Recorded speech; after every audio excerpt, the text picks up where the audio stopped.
बेटा आज हम पढ़ेंगे आपके इम्पॉर्टेंट पीडीई का थर्ड लेक्चर। ओके, इसके पहले के लेक्चर में हमने आपको ये बताया कि आपकी लीनियर पीडी क्या होती है, नॉन लीनियर क्या होती है, होमोजीनियस एंड नॉन होमोजीनियस क्या होती है, एंड आपका Annette type order of PD जो होता है वो क्या होता है। राइट, आज हमें पढ़ना है कि सोल्यूशन ऑफ पीडीई क्या होती है। ओके, तो चलो देखते हैं।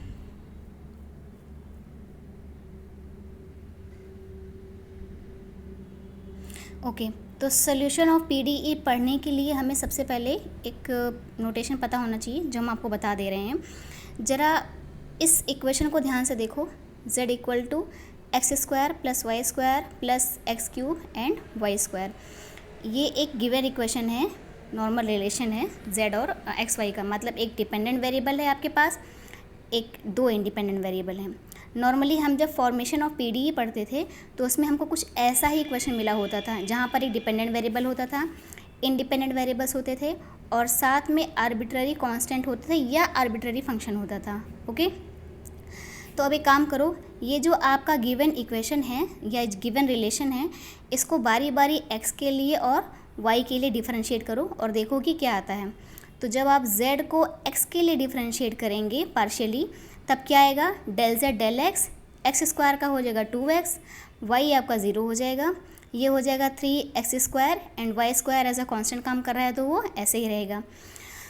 ओके अब जरा एक काम करो, ये जो आपको डेल z डेल x का नया वाला इक्वेशन मिला है, इसको अब फिर से आप y के रिस्पेक्ट में फिर से पार्शियली डिफरेंशिएट करो तो क्या आएगा, ये हो जाएगा del two z del x del y equal to del del y del z del x. ठीक, इसको हम जब दोबारा y के लिए रिस्पेक्ट में डिफरेंशिएट करेंगे तो इसको हम ऐसे लिख सकते हैं। ठीक है, चलो तो ये क्या हो जाएगा, 2x आपका 0 हो जाएगा क्योंकि हम y के रिस्पेक्ट में डिफरेंशिएट कर रहे हैं, और ये हो जाएगा आपका क्या, 3x स्क्वायर ऐसे ही हो जाएगा और ये y स्क्वायर हो जाएगा 2y।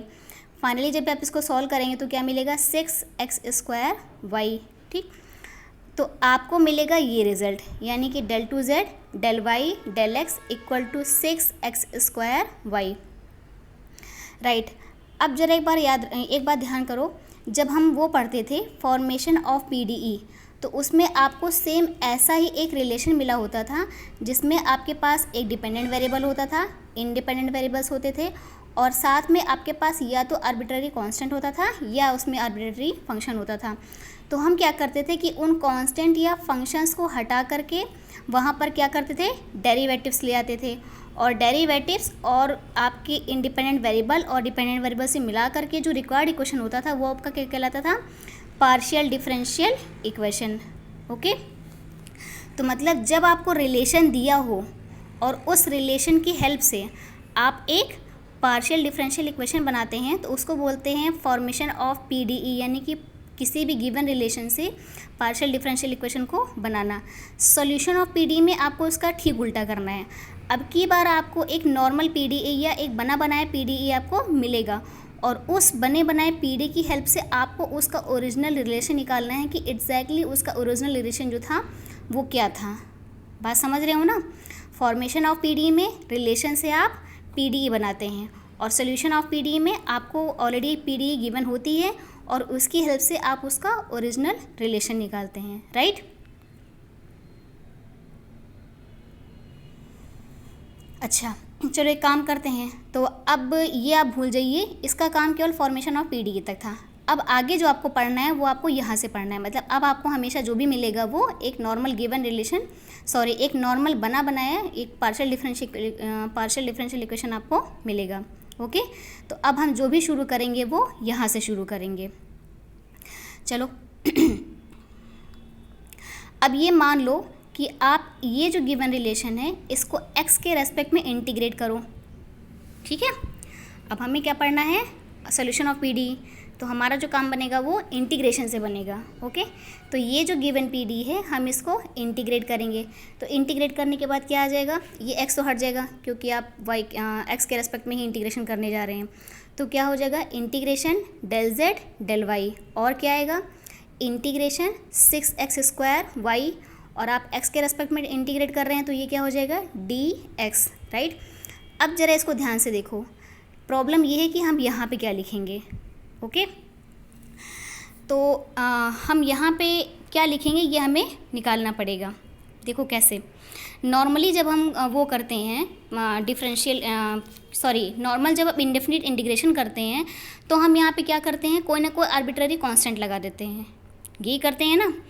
तो क्या हम यहाँ पे एक आर्बिट्ररी कांस्टेंट लगा दें, क्योंकि हमने अभी तक जो फॉर्मेशन ऑफ पीडी में पढ़ा है वो ये पढ़ा है कि हम दो तरीके से पीडी बनाते थे, एक तो आर्बिट्ररी कांस्टेंट को रिमूव करते थे और दूसरा आर्बिट्ररी फंक्शन को रिमूव करते थे। इसका मतलब हमारे पास दो ऑप्शन है ना, एक ये कि हम यहाँ पर एक आर्बिट्ररी कांस्टेंट लगा सकते हैं और दूसरा ऑप्शन ये है कि हम यहाँ पे एक आर्बिट्ररी फंक्शन लगा सकते हैं। तो हम ये डिसाइड करेंगे, या हमें ये पता करने पड़ेगा कि हमें यहाँ पे क्या लगाना है।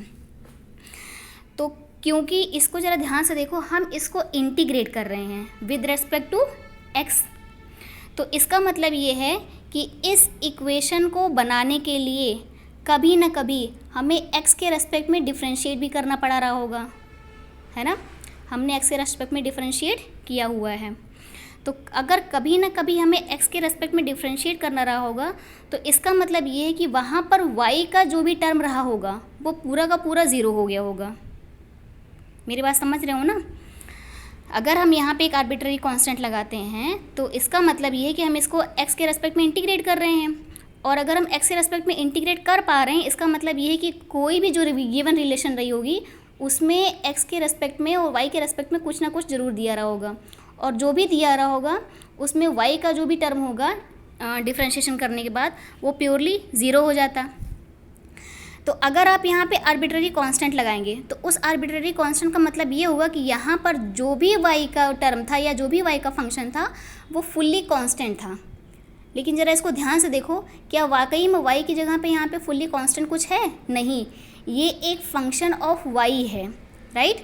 तो क्योंकि ये फंक्शन ऑफ वाई है तो इसका मतलब ये है कि यहाँ पर आर्बिट्ररी कांस्टेंट लगाने का तो कोई टर्म नहीं है या कोई चांस नहीं है, क्योंकि कांस्टेंट लगाने का मतलब हम सीधे सीधे इसका जो गिवन रिलेशन है यहाँ पर यहाँ पर सीधे सीधे इसको कांस्टेंट मान ले रहे हैं, जबकि ये कांस्टेंट है नहीं। ओके, ये एक फंक्शन है। तो यहाँ पर हम क्या करेंगे, अब जो भी आप आर्बिट्ररी सोल्यूशन निकालेंगे, जो सोल्यूशन ऑफ पीडी निकालेंगे, अब जो उसमें जुड़ेगा वो आर्बिट्ररी फंक्शन जुड़ेगा। आपके आर्बिट्ररी कांस्टेंट का काम यहाँ से अब ख़त्म होता है। तो अब क्या करेंगे, तो ये हो जाएगा integration del z del y integration 6x² y, और क्योंकि x के रेस्पेक्ट में डिफरेंशिएट कर रहे हैं तो dx, और ये आएगा आर्बिट्ररी फंक्शन ऑफ y। इसको ध्यान रखना, ठीक है। अगर आप x के रेस्पेक्ट में डिफरेंशिएट कर रहे हो तो यहाँ पर जो लिखा जाएगा वो आर्बिट्ररी फंक्शन ऑफ y लिखा जाएगा, यानी कि fy लिखा जाएगा। और अगर आप y के रेस्पेक्ट में डिफरेंशिएट करोगे तो यहाँ पे जो y का वो आर्बिट्ररी फंक्शन आएगा वो x का आएगा। ठीक उल्टा आता है, अगर x के लिए कर रहे हो तो ये fy आएगा, और अगर y के लिए कर रहे हो तो ये fx आएगा। तो ये हो जाएगा क्या, integration 6x² y dx plus fy। अब इसको ज़रा इंटीग्रेट कर दो तो ये क्या हो जाएगा, डेल जेड डेल वाई, ये हो जाएगा 6y, और x² का हो जाएगा x³ 3, और ये आपका आर्बिट्ररी फंक्शन है तो ये आपका ऐसे ही उतर जाएगा, राइट। अब ज़रा डिफरेंशिएशन की कंडीशन को ध्यान से देखो, हमने एक बार x के लिए डिफरेंशिएट किया था और एक बार y के लिए डिफरेंशिएट किया था, है ना। तो हम एक बार x के लिए इंटीग्रेट कर चुके हैं, इसका मतलब ये है कि अब हमें इसको y के लिए इंटीग्रेट करना है। तो अब जब हमें इसको y के लिए इंटीग्रेट करना है तो जो हमें इक्वेशन मिला है नया वाला del z del y 2yx³ plus fy, इसको हम एक बार फिर से y के रेस्पेक्ट में इंटीग्रेट करेंगे। तो ज़रा y के रेस्पेक्ट में इंटीग्रेट करो तो ये क्या हो जाएगा, ये हो जाएगा इंटीग्रेशन डेल जेड, ये हो जाएगा इंटीग्रेशन 2yx³, और क्योंकि आप y के रेस्पेक्ट में इंटीग्रेट कर रहे हैं तो ये हो जाएगा dy, ये हो जाएगा इंटीग्रेशन ऑफ fy, और क्योंकि हम फिर से y के रेस्पेक्ट में इंटीग्रेट कर रहे हैं तो यहाँ क्या लग जाएगा dy। ये तो हमने सिर्फ इसको इंटीग्रेट किया, ठीक। अब यहाँ पे आर्बिट्ररी फंक्शन क्या आएगा, हमने आपको बताया था ना कि अगर आप y के लिए इंटीग्रेट कर रहे हैं तो fx आएगा आर्बिट्ररी फंक्शन, और अगर x के लिए इंटीग्रेट कर रहे हैं तो fy आएगा integration function, sorry arbitrary function. तो हम अब की बार क्या कर रहे हैं, y के लिए इंटीग्रेट कर रहे हैं, तो इसका मतलब जो भी आर्बिट्ररी फंक्शन आएगा वो x का आएगा। ओके, तो ये क्या हो जाएगा, fx। अब जरा इसको सॉल्व करो तो ये क्या हो जाएगा, z, ये y² हो जाएगा और उस 2 से ये 2 कैंसिल हो जाएगा, तो इसका मतलब यहाँ बचेगा सिर्फ y²। ये y के रेस्पेक्ट में इंटीग्रेट हो रहा है तो x³ आपका एज अ कांस्टेंट काम करेगा। अगर आप y के किसी फंक्शन को y के लिए इंटीग्रेट करेंगे तो जो भी आपको मिलेगा वो सम फंक्शन ऑफ y होगा, तो जो भी नया सम फंक्शन ऑफ y होगा उसको हम gy मान लेते हैं, ठीक। और क्योंकि fx आपका आर्बिट्ररी फंक्शन है तो fx आपका आर्बिट्ररी फंक्शन ही रहेगा।